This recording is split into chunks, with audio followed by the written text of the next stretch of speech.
Hello दोस्तों, तो आपका स्वागत है आपके अपने चैनल टेक्निकल स्टडी पॉइंट पे। और आपका इंतज़ार हुआ ख़त्म। नॉर्दर्न कोलफील्ड लिमिटेड का रिज़ल्ट जो है वो फाइनल रिज़ल्ट आ गया है और आपका डॉक्यूमेंट वेरिफिकेशन का डेट जो है वो एनसीएल ने जारी कर दिया है। तो ये नोटिफिकेशन हम देखेंगे, तो इसमें आपका डेट देखेंगे और साथ ही आपके कौन कौन से डॉक्यूमेंट लेके जाने हैं वो सारे देखेंगे, है ना। और कुछ भी इम्पोर्टेंट चीज़ होगा तो वो सारे कुछ देखेंगे। उसके बाद भी आपको कुछ डाउट रहता है तो आप कमेंट ज़रूर कीजिएगा, उसका जवाब आपको दे दिया जाएगा, है ना।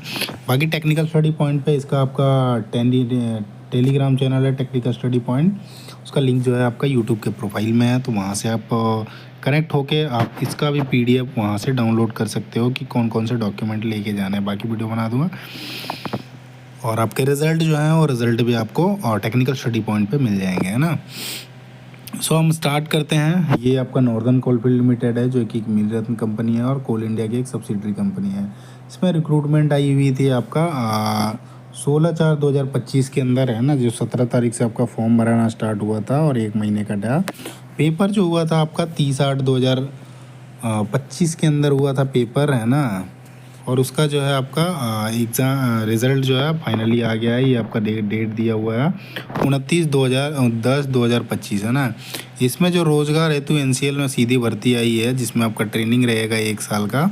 सो जिसमें से आपका अनुलग्न ए, बी और सी के रूप में संलग्न किया गया है, जिसमें जो भी उल्लेखित दस्तावेज हैं उसके सारा रिपोर्ट नीचे दिया हुआ है। जो दस्तावेज सत्यापन के लिए जो जाना है CETIE, है ना। CTI जो है एनसीएल मुख्यालय सिंगरौली के अंदर जो है आपका होगा। तो यहाँ CTI है, एनसीएल मुख्यालय है सिंगरौली में, वहाँ पे आपका डॉक्यूमेंट वेरिफिकेशन कराया जाएगा, जिसमें आपका टाइम जो है आपका 10 से 5 बजे तक आपका कराया जाएगा, सुबह के 10 बजे से शाम के 5 बजे तक। तो इसमें से आपका देखते हैं तो टेक्नीशियन फिटर कैट 3 का है।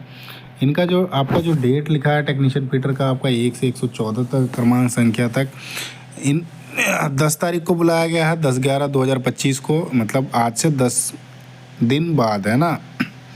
11वां दिन आपको जाना है वहाँ पे। उसके बाद 115 क्रम संख्या से 228 जो है 11 तारीख को बुलाया, 229 से 285 आपका 25 तारीख को। तो टेक्नीशियन फिटर कैट 3 के लिए टोटल पोस्टेज जो थी आपका एक सर्विसमैन लगा के जनरल OBC EWS बैकलॉग सब मिला के जो सीटें थी आपका 115 के करीब सीटें थी और जो है ये 285 लोगों को सिलेक्ट किया है। सेम आपका टेक्नीशियन इलेक्ट्रीशियन जो है प्रशिक्षु ट्रेनिंग कैट 3 का है, उनमें भी ऐसे ही सीट था, है ना। इसमें भी 100+ सीटें थी। तो पहले दिन जो बुला रखा है 12 तारीख को, 12 तारीख से आपका स्टार्ट है टेक्नीशियन इलेक्ट्रीशियन है उनके लिए। और 1 से 57 सीरियल नंबर जो है उसमें आपका पहले बुला रखा है 12 तारीख को। फिर आपका 58 से 171 जो है 13 तारीख को और 172 से 285 जो है आपका 14 तारीख को बुलाया है। तीसरा डे जो है क्रम संख्या वेल्डर के लिए आपका टेक्नीशियन वेल्डर कैट 2 के लिए इनका है आपका 1 से 30 लोगों का सिलेक्शन हुआ है। तो इनका जो आपका है वो आपका है 15 तारीख को बुला रखा है ना डॉक्यूमेंट वेरिफिकेशन के लिए। अब आते हैं जो अभ्यर्थी हैं उनको सलाह दी जाती है संबंधित रोजगार अधिसूचना का पुनः अवलोकन कर अवधि हेतु योग्यता का अपने स्तर पर स्वयं मूल्यांकन कर लें। मतलब आपका जो वो नोटिफिकेशन है उसके बारे कह रहा है, उसको देख के बाकी मैं आपको बता देता हूँ। तो 10/5/2025 तक अनिवार्य रूप से करते हो उसका अभ्यर्थिता विचारणीय होगी, अदरवाइज नहीं होगी, है ना। तो इसमें आते हैं जो आपको चीज़ें लगेंगी। सभ्यस्त अभ्यर्थी कृपया निम्नलिखित बिंदुओं पर ध्यान दें। तो अलग अलग बिंदु हैं उन पर ध्यान देना है। अब जैसे फिटर पे आते हैं, जो मूल दस्तावेज या सत्यापन जब करने जाएंगे तो उस टाइम पे आपको जो लगेंगे वो सारी चीज़ें देखते हैं। सो टेक्नीशियन फिटर में देखते हैं तो इसमें आपका न्यूनतम योग्यता जो मांग रखा था उसमें जैसे आपका 10th का हो गया, देन आपका फिटर ट्रेड का हो गया और उसके बाद आपने अप्रेंटिसशिप कर रखा है उसका सर्टिफिकेट। तो ये 3 सर्टिफिकेट मस्ट हो गए, है ना। उसके बाद जो आपने ऑनलाइन आवेदन करा था उसका और आपका एडमिट कार्ड का फ़ोटोकॉपी, मतलब एप्लीकेशन फॉर्म हो गया और एडमिट कार्ड का फ़ोटोकॉपी आपके पास होना चाहिए। तीसरे में पहचान पत्र जैसे आधार कार्ड, पैन कार्ड या ड्राइविंग लाइसेंस, कुछ भी आपका गवर्नमेंट ID होता है तो उसको आप लेके जाओगे। चौथा नंबर पे आप यदि किसी जाति से आपने फॉर्म भर रखा था ST SC OBC या EWS से तो आपको वो भी लेके जाना है। PWD से भी भर रखा है उसको भी लेके जाना है। जो आपका एक सर्विसमैन है थल सेना से, नौसेना से या वायुसेना से, वहाँ से आपका जो है डिस्चार्ज बुक जो होता है वो आपको लेके जाना है ना। छठे नंबर में जो है आपका PWD, जो दिव्यांग कैंडिडेट है 40% से कम नहीं होना चाहिए आपके सर्टिफिकेट पे, वो आपको लेके जाना है ना। सातवें नंबर में देखते हैं जो आपका रोजगार अधिसूचना के अनुसार किसी भी सरकारी, अर्ध सरकारी, किसी सरकारी विभाग में काम कर रहे होते हैं तो वहाँ से आपका नो ऑब्जेक्शन सर्टिफिकेट, अनापत्ति प्रमाण पत्र जो है वहाँ आपको लेके जाना होगा। इस चीज़ का ध्यान रखिएगा। आप यदि उस चीज़ को लेके नहीं जाते हो तो आप रिजेक्ट कर दिए जाओगे। आठवें नंबर में अभ्यर्थियों को सभी वंचित दस्तावेजों की 100 प्रति फोटोकॉपी एक सेट लाने हैं। तो जो भी सारे डॉक्यूमेंट आपको बताया, जैसे आपका 10th का हो गया, 10th का हो गया, उसके बाद आपका ITI का हो गया, देन आपका हो गया ये अप्रेंटिस का हो गया, जो आपने ऑनलाइन कर रखा था उसका एप्लीकेशन फॉर्म हो गया, एडमिट कार्ड का हो गया, आधार कार्ड या पैन कार्ड कोई लेके जा रहे हो इसका आपका फ़ोटोकॉपी, तो सबका आपका जाति का हो गया, भूतपूर्व सैनिक जो है, दिव्यांगता जो है, उसका आपको एक दस्तावेज़ लेके जाना है, मतलब जेरोक्स कॉपी लेके जाना है उसका, है ना, ओरिजिनल के साथ में। और हाल ही के 6 फ़ोटो जो है आपको वो भी लेके जाने हैं, है ना। सेम चीज़ आते हैं इलेक्ट्रिशियन के लिए भी। इसमें भी आपका वही है कि किसी भी जहाँ से आपने मैट्रिक कर रखा है, मैट्रिक का सर्टिफिकेट होना चाहिए, मार्कशीट होना चाहिए आपका। इलेक्ट्रिशियन से जो आपने ट्रेड सर्टिफिकेट कर रखा है उसका आपका 2 साल का सर्टिफिकेट का मार्कशीट और सर्टिफिकेट लेके जाना है। और आपका अप्रेंटिसशिप आपने कर रखा है, अप्रेंटिसशिप का भी आपको सर्टिफिकेट लेके जाना है। सेम चीज़ है दूसरे नंबर पे ऑनलाइन जो आवेदन एप्लीकेशन फॉर्म है और आपका एडमिट कार्ड का फ़ोटोकॉपी लेके जाना है। पहचान पत्र में आपका आधार कार्ड, पैन कार्ड, आपका लाइसेंस जो भी है उसको लेके जाना है। किसी कैटेगरी से हैं तो कैटेगरी सर्टिफिकेट लेके जाना है ना, ST SC OBC या EWS कैटेगरी से आते हैं तो। जो एक सर्विसमैन है वो सेवा मुक्त प्रमाण पत्र या फिर प्रासंगिक प्रमाण पत्र प्रस्तुत करना होगा। छठे नंबर पे है किसी सरकारी ऑर्गेनाइजेशन में काम कर रहे हैं, सरकारी में या सार्वजनिक क्षेत्र के ऊपर, तो वहाँ से आपको जो है नो ऑब्जेक्शन सर्टिफिकेट लेके जाना है। सातवें नंबर में अभ्यर्थी को सभी वांछित दस्तावेज को 100 प्रति मतलब एक सेट ले जो है फ़ोटोकॉपी लेके जाना है। 6 फ़ोटो साथ में लेके जाना है ना। वेल्डर के लिए भी समान ही है, आपका 10th का लेके जाना है, ITI का और अप्रेंटिसशिप का आपको ओरिजिनल और साथ में एक फ़ोटोकॉपी है ना। ओरिजिनल तो आपको लेके जाने ही जाने हैं ना। 10th का देखो मार्कशीट लेके जाना बहुत ज़रूरी है, मार्कशीट और आप जो है बोर्ड सर्टिफिकेट दोनों लेके जाना है ना। वेल्डर में आपका ट्रेड का NTC लेके जाना है और मार्कशीट लेके जाना है। अप्रेंटिसशिप का आपका मार्कशीट और आपका सर्टिफिकेट दोनों लेके जाना है ना। ऑनलाइन आवेदन पत्र हो गया, जो आपने एप्लीकेशन फॉर्म भरा था उसका आपका फ़ोटोकॉपी होना चाहिए, और जो आपका एडमिट कार्ड है उसका फ़ोटोकॉपी। उसके बाद आते हैं तो पहचान पत्र जैसे Aadhaar card, PAN card, driving licence, कुछ भी आपका इस गवर्नमेंट ID है उसको भी लेके जाना है। किसी कैटेगरी से हो तो आपको कैटेगरी सर्टिफिकेट का ओरिजिनल और आपका उसका फ़ोटोकॉपी भी एक होना चाहिए। आप यदि भूतपूर्व सैनिक हैं तो आपको सेवा मुक्ति प्रमाण पत्र जो होता है वो आपको लेकर, डिस्चार्ज बुक जो बेसिकली जो होता है वो लेके जाना है। छठे नंबर में जो दिव्यांग हैं उनका प्रमाण मूल प्रति उसका होना चाहिए, जो भारत सरकार के द्वारा विकलांगता का प्रतिशत जो है 40% से कम नहीं होना चाहिए, उस चीज़ का ध्यान रखना है। इसका जेरोक्स भी लेके जाना है ना। 7वें नंबर में है रोजगार अधिसूचना के अनुसार किसी भी, यदि आप सरकारी ऑर्गेनाइजेशन में, सरकारी या फिर सार्वजनिक क्षेत्र के उपक्रम में जैसे काम कर रहे होते हैं तो वहाँ से आपको अनापत्ति प्रमाण पत्र, नो ऑब्जेक्शन सर्टिफिकेट वहाँ से लेना है। 8वें नंबर में है कि जितने भी आपके डॉक्यूमेंट बताएं इनके सारे आपके फ़ोटोकॉपी एक सेट होना ही चाहिए। आप 2 सेट करवा लेना है ना, लेकिन 1 सेट मिनिमम होना चाहिए। हाल ही के आपके 6 फ़ोटो होने चाहिए।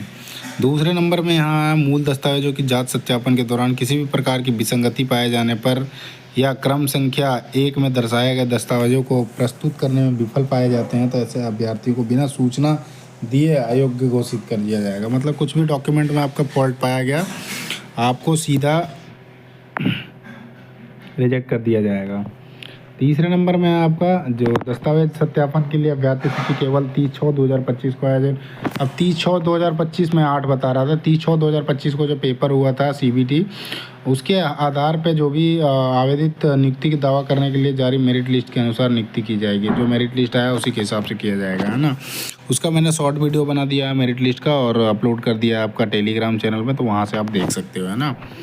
चौथे नंबर पे मूल दस्तावेज की जांच सत्यापन के बाद नियुक्ति के लिए अस्थायी मेरिट सूची जारी की जाएगी, है ना। मूल दस्तावेज हो गया, मतलब डॉक्यूमेंट वेरिफिकेशन हो जाएगा, उसके बाद जो है नियुक्ति के लिए आपका अस्थायी मेरिट सूची जारी की जाएगी, है ना। इसमें स्थायी मेरिट सूची नहीं होगी, अस्थायी होगी। 5वें नंबर में जो है आपका जो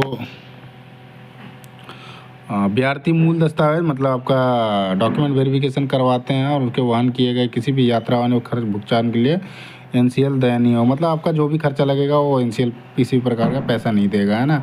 6ठे पॉइंट में है दस्तावेज की सत्यापन जांच के लिए इस उपस्थिति की पुष्टि का एक प्रमाण पत्र जांच सत्यापन उपरांत प्रत्येक को अभ्यर्थी प्राप्त करें, है ना। जो भी आप डॉक्यूमेंट वेरिफिकेशन कराने जाते हैं तो वहाँ पे आपको एक पुष्टि प्रमाण पत्र मिलेगा, तो उस चीज़ को लिखें जो भविष्य में कंपनी एनसीएल के साथ आवश्यकता अनुसार पत्राचार दावों के लिए उपयोग की में लाया जा सकता है ना। इस चीज़ का भी ध्यान रखना है, वहाँ जो मिलेगा उस चीज़ को संभाल के रखना है।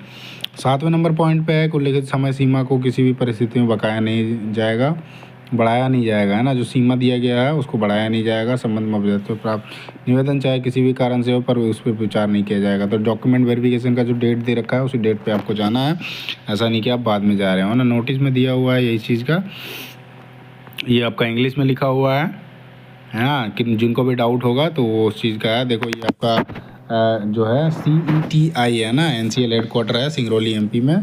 डॉक्यूमेंट वेरिफिकेशन के लिए आपका टेक्नीशियन फिटर के लिए जो है 10, 11 और 1, 12 है ना। 3 दिन बुला रखा है टेक्नीशियन फिटर के लिए, है ना, जिसमें आपका 1 से 114 तक का 10 तारीख को, 115 से 228 आपका 11 तारीख को, 229 से आपका 285 12 तारीख को बुला रखा है ना, नेक्स्ट मंथ में। इलेक्ट्रिशियन का वैसे ही है आपको 12 तारीख से फिर स्टार्ट है इलेक्ट्रिशियन का भी, 1 से 57 और 58 से 171 आपका 13 तारीख को। ये सीरियल नंबर है ना आपका जो रिज़ल्ट है उसमें सीरियल नंबर दिया हुआ है तो उसके अकॉर्डिंग बुला रखा है ना। आपका वेल्डर का आपका 15 तारीख को है। वही चीज़ें हैं जो मैंने समझा दिया, वही चीज़ें यहाँ पे इंग्लिश में लिख रखा है। आपको डॉक्यूमेंट में, ओरिजिनल डॉक्यूमेंट में आपका 10th के हाई स्कूल के जो है बोर्ड सर्टिफिकेट और आपका मार्कशीट लेके जाना है। ITI का सर्टिफिकेट लेके जाना है, NCVT का, SCVT का जो भी है, और साथ में आपका NTC लेके जाना है ना। ट्रेड सर्टिफिकेट लिखा हुआ है ना। अप्रेंटिसशिप का आपका अप्रेंटिसशिप सर्टिफिकेट और मार्कशीट दोनों लेके जाने हैं। फोटोकॉपी है ऑनलाइन एप्लीकेशन का और साथ ही एडमिट कार्ड का, ओरिजिनल ID प्रूफ आपका होना चाहिए, Aadhaar card, PAN card, driving licence कोई से भी हो, ओरिजिनल वैलिड कास्ट सर्टिफिकेट होना चाहिए, ST SC OBC EWS से आप किसी से भी हो तो वहाँ से। एक सर्विसमैन है तो आपका डिस्चार्ज सर्टिफिकेट होना चाहिए, है ना। पेंशन पर्सन विद मतलब PWD कैंडिडेट हो तो आपका 40% मिनिमम होना चाहिए उसमें आपका। और किसी गवर्नमेंट ऑर्गेनाइजेशन में या पब्लिक सेक्टर में काम कर रहे हो वहाँ से आपको NOC लेके जाना है। और इन सारी चीज़ों का आपका एक सेट जो है एटलीस्ट एक सीट आपका फ़ोटोकॉपी होना चाहिए, सेल्फ अटेस्टेड किया हुआ होना चाहिए, है ना। 6 रिसेंट का पासपोर्ट साइज फ़ोटो होना चाहिए। सेम चीज़ आपका इलेक्ट्रिशियन में है ना, सेम चीज़ आपका वेल्डर में है। देन नेक्स्ट आते हैं, बस इतना ही है, सारा कुछ हो गया। हिंदी और इंग्लिश में ही दिया हुआ है, तो जिनको हिंदी में समस्या है वो इंग्लिश में देख सकते हैं। सो बाकी मैंने एक ही इंग्लिश में बता दिया, बाकी सेम चीज़ जो है आपका बाकी लोगों में भी लिख रखा है, हिंदी में मैंने सारा कुछ दे दिया था, है ना। इसके बाद भी आपको कुछ डाउट लगता है तो उस डाउट को आप ज़रूर मेंशन करें, जिससे मैं उस डाउट को क्लियर कर सकूं और आपको संतुष्टि दे सकूं आपके सवालों के जवाब के द्वारा, है ना। सो मैं इस वीडियो को यहीं पे एंड करता हूं, और वीडियो अच्छा लगे तो वीडियो को लाइक करें, चैनल को सब्सक्राइब करें, साथ ही अपने दोस्तों के साथ शेयर करना ना भूलें। और साथ ही आपका जो टेक्निकल स्टडी पॉइंट है टेलीग्राम चैनल, वहाँ पे आपका जो रिज़ल्ट आए हुए हैं आपका फिटर का, इलेक्ट्रिशियन का और वेल्डर का, वो तीनों के तीनों अलग अलग करके मैं अपलोड कर दिया हूँ, तो आप वहाँ से आप देख सकते हो, है ना, डाउनलोड करके। सो धन्यवाद।